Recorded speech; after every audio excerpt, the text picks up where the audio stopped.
What is up, guys? By the title of this video, you probably already know this is going to be a video on how to make your Logitech pedals into rudder pedals, specifically for DCS. You can also use this method for other flight simulators. It's just the binding will be a bit different. And people have actually also used this for racing simulators to get more fidelity out of their pedals. So with whatever want to do with your pedals out of those three circumstances, this video should help you with that. So without further ado, let's get right into it. So first and foremost, what you'll need is an adapter to make your Logitech pedals into a standalone USB device. Stock, the pedals will only plug into the wheel. It has a special plug-in, and you'll need an adapter to adapt that to a USB. But you don't want to get just any adapter cable. You actually want to get an adapter cable that is able to actually make the pedals into axes. You don't just want to get like a regular whatever the connection is for the pedals to USB. That won't work as well. So the adapter that I'm going to recommend, because one, it quadruples the precision of the pedals compared to if they're plugged into your wheel. But two, it's got really good software that makes it super easy to bind to DCS, and you pretty much need it to bind to DCS because you will run into issues if you don't use the software. So this is the adapter cable you'll need right here. It's the Leo Bodnar PC cable for Logitech pedals. There are 3 different sites you can get it on. You can get on the original site, Leo Bodnar. So for those of you in Europe, this will be your best option as to where to buy it. For those of you in Australia, you'll want to get it from GTI. And then for those of you in the US, you want to get it from Ricmotech. So this adapter cable here, it pretty much, like I said before, quadruples the precision of your pedals. So people often use this for racing sims to increase the fidelity of their pedals. But you can also use it to make your pedals into rudder pedals, which is what I'm showing you guys today. So once you have that adapter, it's going to come with some software. When you open it up, it'll look like this. So these are your 3 pedals. You got your accelerator on the top here, brake in the middle, clutch on the bottom. The red bar is basically what's like what your input is actually going to be doing in game. So think of the red bar as the in-game input, and the blue bar is your physical pedal input. And you'll see these black bars here. These are the dead zones. So these numbers here are the numbers for said dead zones. And it'll tell you to calibrate, but you don't really need to because you'll be setting custom dead zones anyways, especially for using them as rudder pedals. I had some issues with some input ghosting where I would press down one pedal and all of a sudden the other pedal would do the tiniest bit of input and it would mess up the whole rudder pedal system. So you definitely have to set some dead zones for that. The clutch one, I just set some pretty harsh dead zones, as you can see here. Pretty big dead zone there.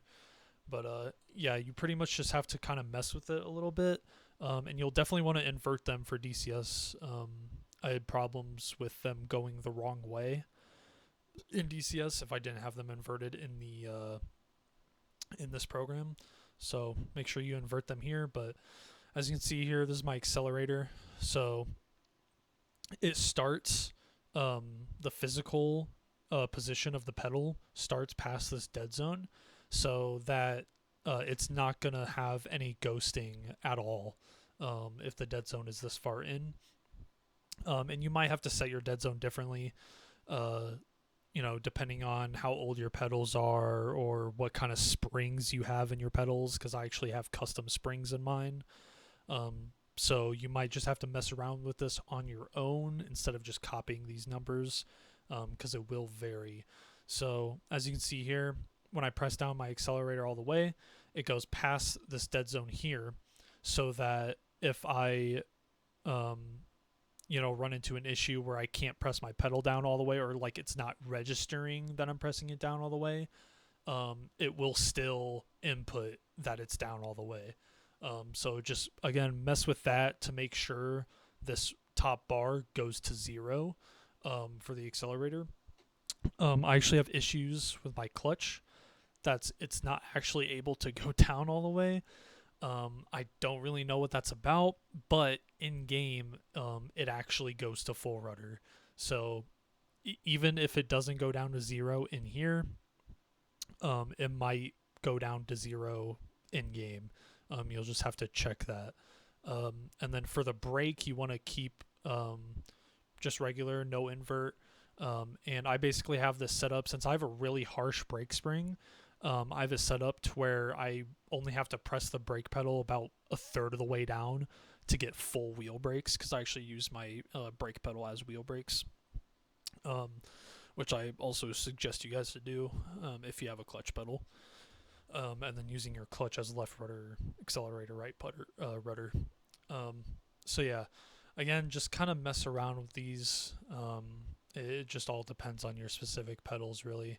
But once you do have them set up how you want them, you'll just click write settings, and this will actually write this profile onto the adapter itself. So once you write it to the adapter, you can actually close this program, and the adapter will have that profile saved, and you won't have to keep the program open for it to actually run that profile, which is really, really nice. Just less programs you have to have open all the time. So let's jump into DCS here. You're going to want to go to settings and AXI commands under whatever aircraft you're using. And you want to find the rudder right here. So as you can see here, my pedals show up right here as Logitech G25. I have G27 pedals, but because the adapter is technically for G25s and G27s and the G920, the Xbox version, it'll all show up as G25. But you just want to click into here, and you want to press down your accelerator, and then you want to go back into it and press down your clutch so that they both show up here. And as you can see here, I got the axes set up right. So if you don't invert them in the program, I'll actually show you what it looks like here. If you don't invert them, where's it at? Right here. So if I uninvert these and go back in, as you can see, they come from the outside and go in. You don't want that. That is completely backwards.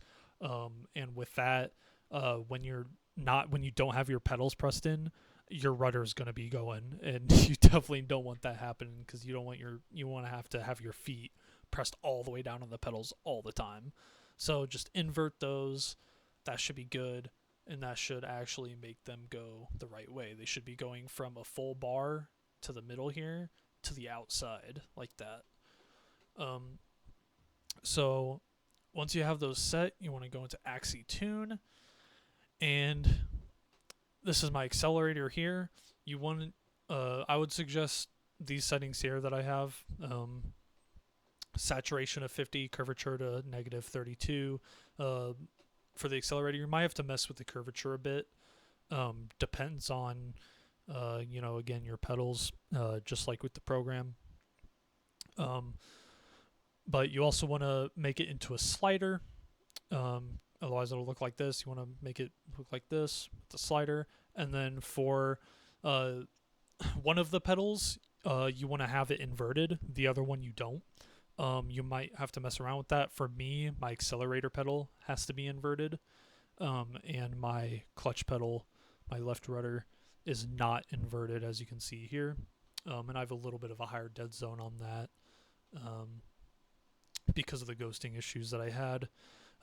But I do suggest doing most of your tuning, of the pedals in that program that I showed you, because that program is a lot better than the options you get here. But again, saturation 50, curvature negative 32. You can mess with the curvature a bit. Just kind of depends on your personal preference there. But yeah, it's very, very simple, guys. Like I said, use that program. I mean, for most of your tuning, it's a very, very good and simple program to use, and it helped me a ton. So, like, very, very simple to do. I thought it was going to be hard, but I mean, that adapter just makes it so easy. So, I will have the links to all three of the different places you can get that adapter in the description, if you guys want to purchase one. I'm not sponsored by them in any way, but I do suggest getting one, if you do plan on using your pedals for as rudder pedals. So yeah, I hope you guys enjoyed the video. I hope it helped you out. And yeah, I'll see you guys in the next one. Peace.